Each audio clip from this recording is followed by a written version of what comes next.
आज आपण मल्टीविटॅमिन्सपासून बनणारे नाचणीचे लाडू बनवूया। आणि हे लहान मुलांपासून तर कोणत्या पण एजपर्यंत खाऊ शकता।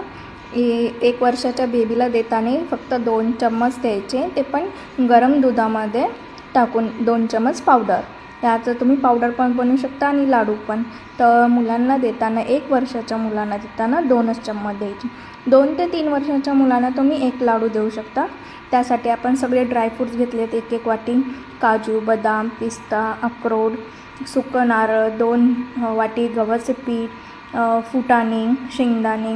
नाचणीला मी 2 दिवस भिजवून मोडल्याच्या नंतर त्याला 2 ते 3 दिवस चांगलं उन्हामध्ये सुकवले। त्यानंतर गरम करून घेतले तव्यावर कढईमध्ये। चांगलं गरम झाले की त्यानंतर आपण काजूला 1 चम्मच तूप टाकून चांगलं फ्राय करायचं आणि गरमच त्याला कुटून घ्यायचे, कारण की त्यातील जे नॅचरल ऑइल आहे ते लगेच निघलं जाईल गरम ह्याच्यामध्ये। आणि मिक्सरमध्ये नंतर आपण परत बारीक करूया। हवं तर तुम्ही असंही करू शकता, त्याचे बेनिफिट्स चांगले असतात। तर सगळे ड्रायफ्रूट्स मी 1-1 करून 1-1 चम्मच तूप टाकून सगळे भाजून घेतले। ब्राऊन होईपर्यंत भाजवायचे आणि स्लो गॅसवर, नाही तर फुल गॅस केला ना तर ड्रायफ्रूट्स करपले जातील। त्यामुळे स्लो गॅसवरतीच करायचे। आणि नारळ आहे ते सुकं, त्याला मी किसून घेतले। सर्व ड्रायफ्रूट्स भाजल्याच्या नंतर तुम्ही त्याला कुटून, जे पण मोठे मोठे साईजचे आहेत ड्रायफ्रूट्स त्याला कुटून घ्यायचे। आणि जे नारळ आहे थोडंसं जाडसर, ते नारळ आणि खारीक आणि अंजीर, किसमिस आणि त्याला बारीक करून मिक्सरमधून काढून घ्यायचे।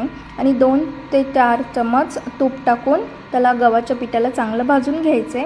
आणि सर्व त्याच्यामध्ये मी लास्टला सब्जा, अर्धी वाटी सब्जा टाकला आहे, तुम्ही स्किप पण करू शकता। सगळे ड्रायफ्रूट्स टाकायचे आहे, एकदम मिक्स करून घ्यायचे त्यांना नाचणीमध्ये आणि नंतर मिक्सरमधून काढून घ्यायचे। 4 ते 5 चम्मच तूप टाकून गूळ टाकून चांगलं त्याला पाकसारखं करून घ्यायचे। जास्त पातळ नाही करायचं आणि अर्धा ग्लासच्या पण कमी थोडं पाणी टाकायचे। चांगलं झाले की कंटस्टी तुम्ही चम्मचनं बघू शकता, एवढ्या साईडचं करायचे। आणि नंतर त्याला गरम लाडू बनवायचे। हे लाडू तुम्ही फ्रीजमध्ये ठेवले तर 1 महिना पण जातात।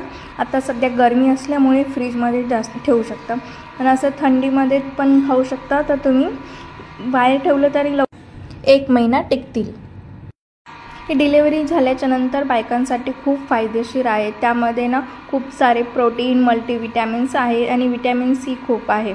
तर त्यामुळे हे डिलिव्हरी झाल्याच्या नंतर तुम्ही खाऊ शकता। जर शिजर झालेला असेल तर तुम्ही तुपाचा वापर कमी करा, कारण की सीझर असल्यामुळे त्याला खोकला पण लागतं ना, टाके तुटायची भीती असते। त्यामुळे तुम्ही तूप कमी टाका। आणि विटॅमिन्स खूप सारे बाळाचे ब्रेनसाठी खूप छान आहेत। बाळाच्या ब्रेन डेव्हलपला आणि त्यांचे बोन्स आहेत ते चांगले स्ट्रॉंग होण्यासाठी। आणि माइंड चांगलं असेल बाळाचं तर बाळ खूप टाईम खेळू पण शकते, त्यांना हाय एनर्जी भेटते। तर लड्डू आवडले असतील तर थँक्यू। बोलताना काही चुकलं असेल तर माफ करा, कारण की व्हिडिओ बनवत बोलावं लागते ना, तर ते थोडंसं प्रॉब्लेम होतो।